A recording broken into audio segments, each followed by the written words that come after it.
So what is good, YouTube? It's your boy LegendaryEA, and we are back here for my second mock draft. You guys, of course, we know that the NBA draft is going to be tomorrow, June 21st.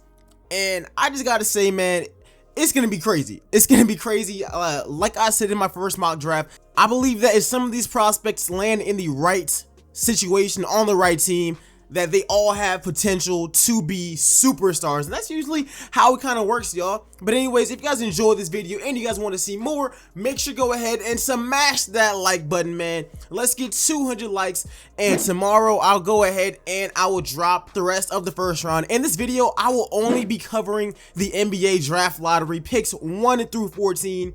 And basically in this video, I'm pretty much going to be telling you guys who I think is going to which team at which pick, as well as where I had them going in my last mock draft, and a brief explanation why. If you guys want to see my original mock draft, I'll go ahead and link it in the description below, as well as put a card in the top right hand corner.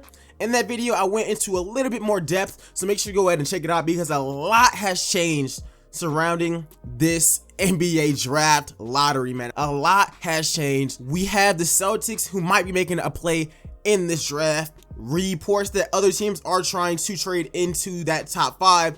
There's a lot of things going on, y'all, but enough me talking. Let's get straight into this video, because man, the 2018 NBA draft has the potential to just be amazing. So let's get it.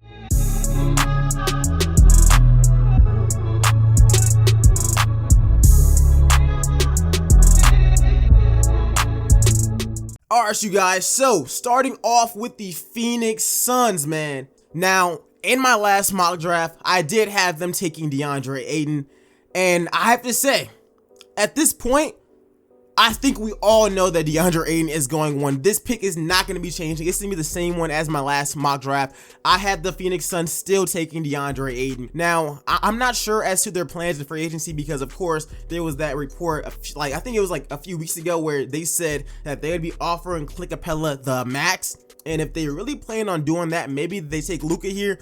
But honestly, I do think that this pick is going to be Deandre Ayton, and he's pretty much already came out and said, I know I'm going number 1. Now, that could just be a shot in the dark, but I'm pretty sure a top prospects agent would not let him say that unless they got some kind of reassurance or something, unless he's setting himself up to be on Shaq and the Fool or something. That's all that I got to say. But with the number 1 overall pick, I think that the Suns are in need of a center. This is definitely a position of need. Deandre Ayton, I think he's the most ready prospect right now, well, other than like Luka Doncic, which is probably why he's been going number 1. All of his measurables are good, and I mean, it is a position of need for the Phoenix Suns. He was great in college.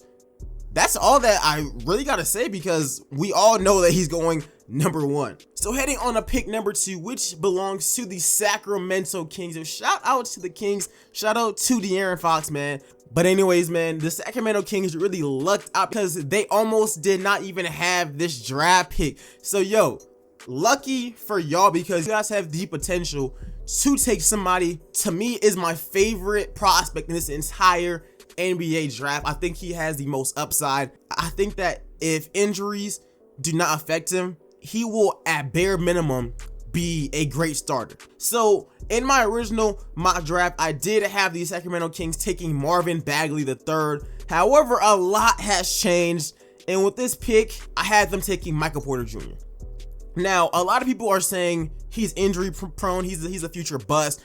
You guys don't understand. If Michael Porter Jr., most teams are willing to bet on him. I believe those reports. I do not think that Luka Doncic is in play with the second pick. I do think that it's still between Bagley and Porter, and I do believe the reports that the Kings are looking at Porter the most, because without those injuries, which he's already been cleared by all the doctors, I do believe that he had some kind of pro day where all of the team doctors came and looked at him, and they all said that this man looks fine. He looks like it's not going to be a problem in the future. And out of all of the prospects in this draft, we can all say that if he is healthy, he has the highest floor. That's what I'm trying to say, because he is a 6'11" forward who at all levels can still shoot the ball and get to the rack. And that is something that is very hard to actually find. So yeah, with the Sacramento Kings, I do have them taking Michael Porter Jr. I chose him over Bagley pretty much because Porter can play small forward and power forward. Bagley could play a little bit of center, but I'm just not going to see that happen. I do think that he is the best pick here. And if Sacramento's not worried about his injury history, they're doing the right thing taking him. Heading on to the 3rd overall pick, and that would be the Atlanta Hawks. Now, originally in my first mock draft, I had them taking Luka Doncic, and I gotta say, I have them taking him here again.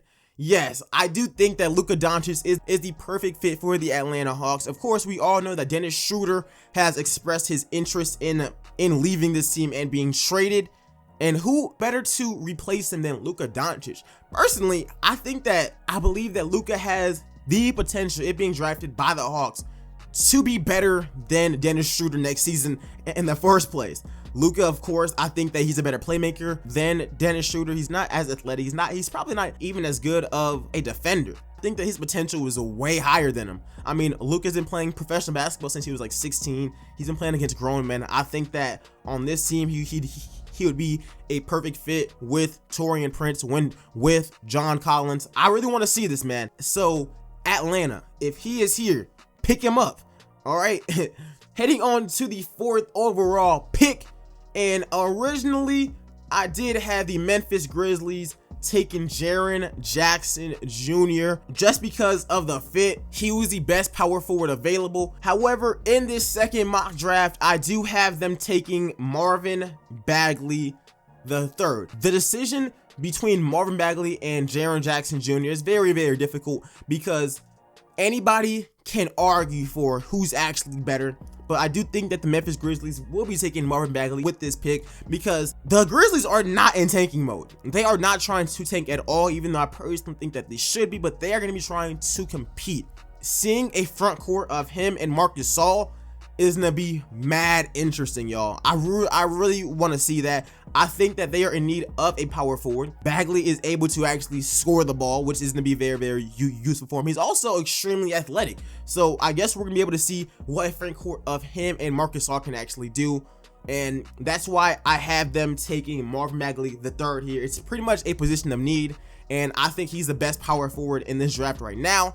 It can be debated that it's Jaren Jackson, but it also can be debated that it's him. So I guess we're going to go ahead and see who they take tomorrow on draft night. Heading on to pick number 5, which belongs to the Dallas Mavericks. Now, originally in my mock draft, in my first one, I had them taking Michael Porter Jr. Obviously, I already had Porter going number 2 to Sacramento.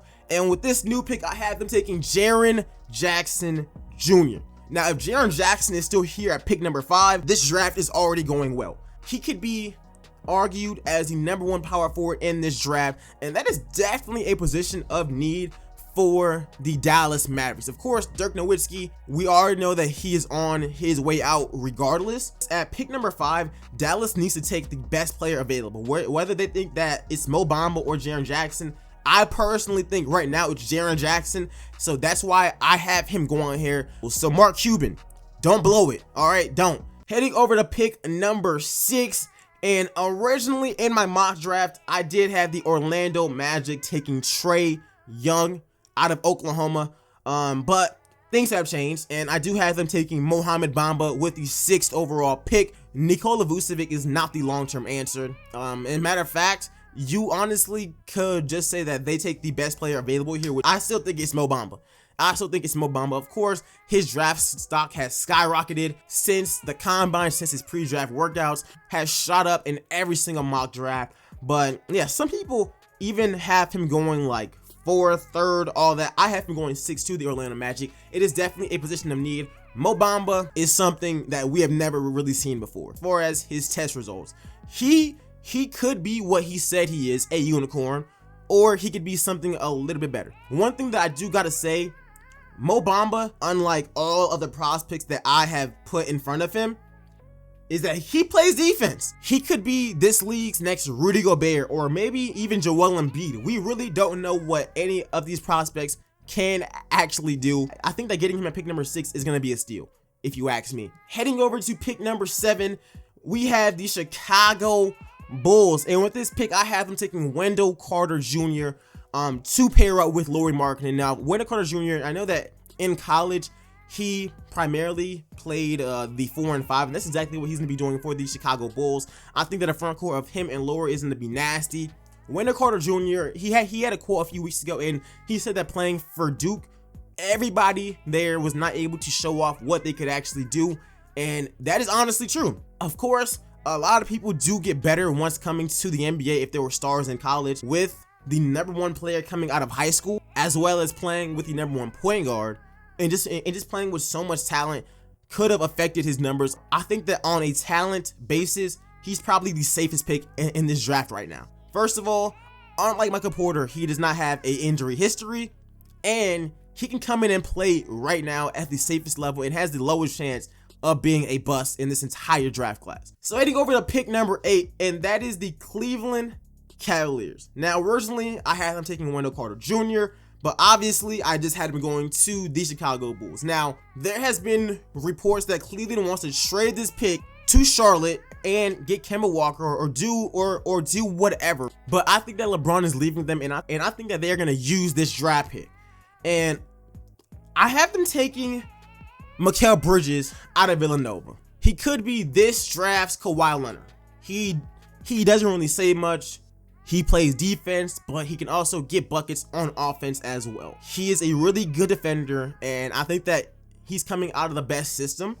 I think that Mikal Bridges is better than J.R. Smith right now, and I think that if he gets drafted, he is the best player available right now. Yes, I'm taking him over Trae Young. Like I said with Trae Young in many other videos, Trae Young is a boom or bust type prospect, and I do see Cleveland taking him with this pick right here. Now, Cleveland could go completely sideways and draft somebody like Colin Sexton. I don't know, but I think that if I was Cleveland, I would take Mikal Bridges with the 8th overall pick. Heading over to pick number 9, and that will be the New York Knicks. Now, originally, I did have them taking Colin Sexton. However, man, right now, I do have them taking Trae Young. Just because Trae Young is boom or bust type player, you already know that the Knicks love the superstars, man. The Knicks love the superstars, and I think that Trae Young would fit in great with them. He brings them excitement. New York has been known to take all these risks, and some people will say, why are they taking a point guard when they already have Frank Ntilikina? Well, I mean, Frank is not a scorer at all. He's mostly a defender, and also Frank is 6'5" and can play shooting guard, even though he can't really shoot. But Trae Young, on the other hand, is probably a better facilitator. He's a way better scorer already than Frank. I think that he fits in better with the New York Knicks at the 9th overall pick. Heading over to the 10th overall pick, and originally I had Philly taking Mikal Bridges, but now since I had him going 8th overall to Cleveland, I had Philadelphia taking Miles Bridges, the other Bridges. Now, he plays defense as well. Now he did decide to stay a second season in college. Probably wasn't the best idea, but I kind of get that he wanted to at least compete for a national championship. He plays defense, and he also showed in his sophomore season that he can knock down a few three-pointers as well. I think that Philly needs a small forward. I think they also need a 3-and-D type player, and that's what Miles Bridges can actually provide for him. So I have him going here now. Now, they could easily take Kevin Knox, but as far as the defense goes, I think that they're going to rock with Miles Bridges, or, hey, they might just trade this pick away. But if they keep it, I do see them going Miles Bridges. Heading over to pick number 11 with the Charlotte Hornets, and originally I had them taking Miles Bridges here, but now I do have them taking Kevin Knox. Now, on a lot of mock drafts, I see them taking Colin Sexton here. I don't think that Michael Jordan is trading away Kemba Walker. As a matter of fact, he said it multiple times. He's literally said it multiple times. I don't know what the Hornets' future is with Kemba Walker, but they are not winning. I think that they should personally trade him. But if they do not trade him on draft night, I see them taking Kevin Knox just because it is a position of need. They already have a point guard and Kemba. They have a future shooting guard in Malik Monk. Small forward right now is Nicholas Batum. Batum ain't looking all that great, and his contract is literally absurd. But that's who I got going with the 11th overall pick. All right, now for picks 12 and 13, those both belong to the Los Angeles Clippers. And originally, I had the 12th pick being Shai Gilgeous-Alexander, and right now I do have them taking Collin Sexton. Collin Sexton to me is better than Shai. Some people rank Shai over Collin Sexton, but I even rank Collin Sexton over Trae Young. So I think that the Clippers right now are just in complete rebuild mode. They are going to be taking the best players available. The two best players for picks number 12 and 13. I have them taking Collin Sexton and Zaire Smith out of Texas Tech. Both of these guards have crazy potential. Collin Sexton really has kind of an old school type vibe, and Zaire Smith is ridiculously freakish athletic. This man is freakish athletic. So I think that those are going to be their 12th and 13th picks. I feel like at that point you take the best players available with the most potential and see what you can get out of them, and that's who I have them taking. And heading over to pick number 14, originally I had the Denver Nuggets selecting Robert Williams, and I still have them selecting him. I think that he fits in great here. Maybe, like, I have heard them taking Lonnie Walker. I don't really see that happening. I understand that they already have a front court of Nikola Jokic and Paul Millsap, but Paul Millsap is getting kind of on the old side, so why not get a younger player to provide those backup minutes? And I'm pretty sure that they are going to be trading away Kenneth Faried as soon as possible. So I really hope that you guys enjoyed this mock draft, you guys. Let me know y'all's top 14 picks in the 2018 NBA draft, man. Let me know y'all's in the comment section below. Let me know what you guys think about mine. But anyways, man, the NBA draft is tomorrow. It should be a great draft. A lot of trades. Who knows? Maybe Kawhi gets traded. We don't know yet.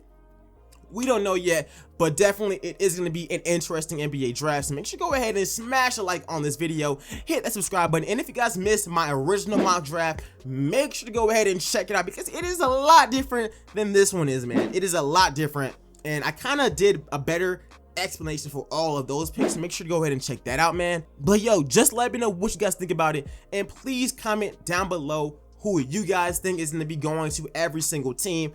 I really look forward to reading all of y'all's comments. But other than that, I'll see you guys in the next video. I'm out. Peace, y'all.